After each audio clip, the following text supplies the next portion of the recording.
Let's play Hardball. I'm Bill Velasco. I'm Boyet, Sison.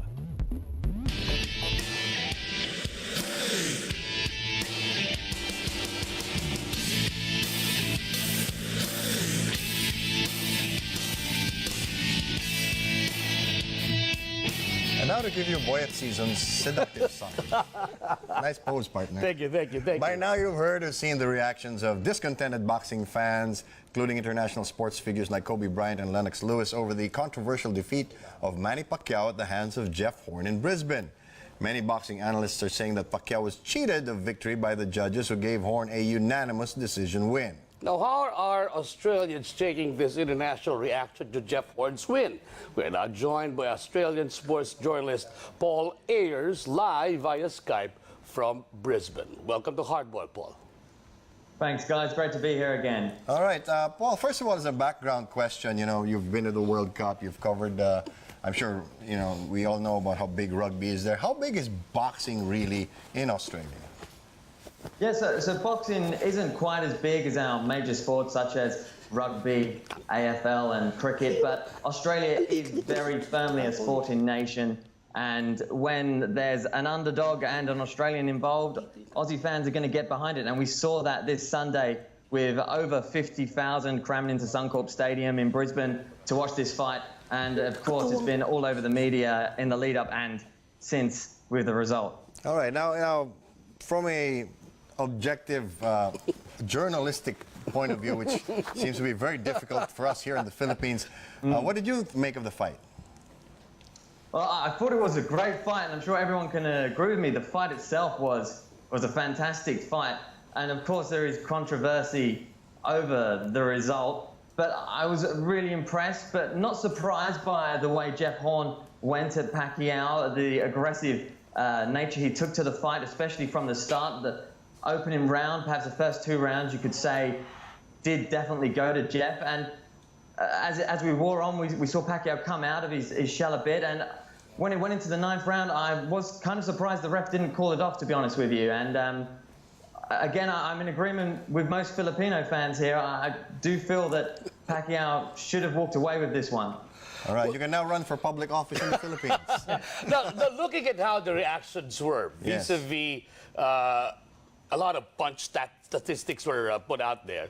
But do you think this was the be-all and end-all of how people perceive the fight, where the fight should have gone to?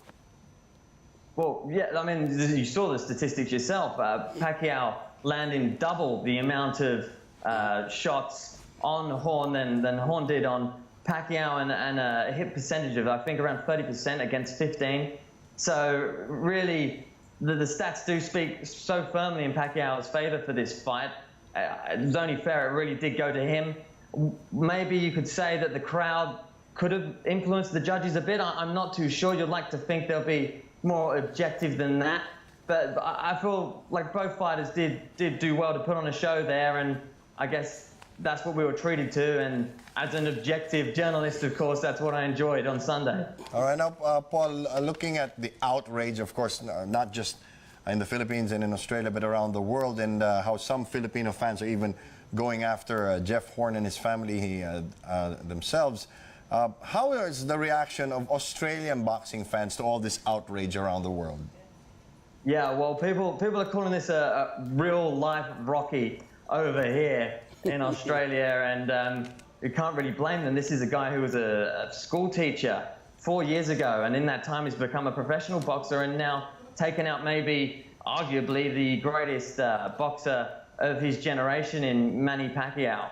So, of course, the reaction from the Australian fans was one of shock, but one of elation as well. And it's going to hopefully do wonders for the sport down here. All right. Now, what about the reactions to the decision? You know, we were talking earlier about how people from as varied as Lennox Lewis, Kobe Bryant, and Stephen A. Smith, and all of these other, Teddy Atlas, saying that Horn didn't win the fight. What is the reaction of Australian boxing fans to all this outrage? Sure. Well, in the media today, we've actually seen a lot of criticism against the criticism, funnily enough. Okay. So the Australian media have been really sort of, in a way, going against everyone that's been talking in that way. I think I've seen ESPN's name mentioned a few times for some of the coverage that they put out regarding the result. I think it's, in Australia's nature to obviously back their hometown boy, and they've done that now that the result has been clear. And I think Australians were more just looking for the result rather than a particular performance, and they've got that now on paper, and they're happy with it. Looking at how a lot of pundits and a lot of people who were watching the bout were also asking about how the Australian National Boxing Federation conducted itself. There was no mandatory drug testing. Were they the ones who also chose the judges? Did they chose the referee? What do you know about this? I'm not too sure about their involvement in terms of how much they planned. I know the Queensland government was heavily involved in arranging this boxing match, in making sure it was free to air in the USA. I think here, bringing it to Brisbane and Queensland was very much seen as important to bring the tourism in. And of course, getting the victory, which for Jeff Horn, means that there will be most likely a rematch, or hopefully, and that will probably come to Brisbane and Queensland again, a huge tourism hotspot for Australia. So again, you're looking at huge revenue. They estimate 23 million is going to be brought in through tourism as a result of this match. So, all right, now, Paul, looking at the impact of this victory, of course, Jeff Horn was a really big underdog. How would you rank this, or how would it compare to any of the other major historic sporting events in Australia? Jeff Rushton, Jeff Horn's trainer, called this the biggest boxing match in Australian history, and I think he was right. He's put the sport back on the map here, which it needed that push, in my opinion. And now we literally have a superstar born overnight.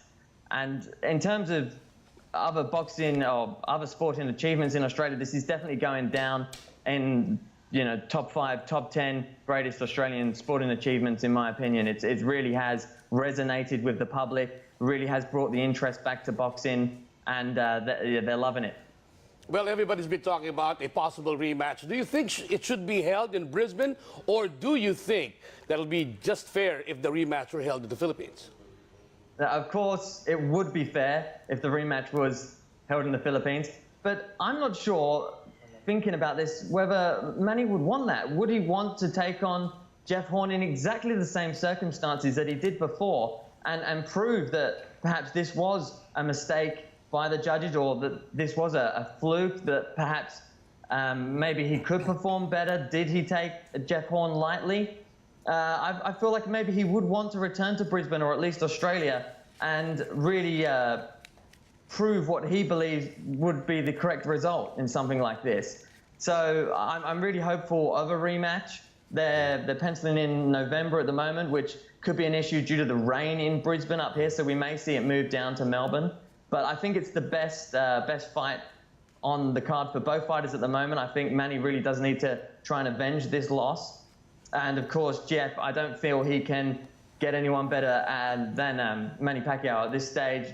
The Mayweather is a bit pie in the sky. Let's just say that for now. All right, thank you very much for joining us, Paul. Thanks so much for having me. Filipino martial arts expert James Tagan is back in the country.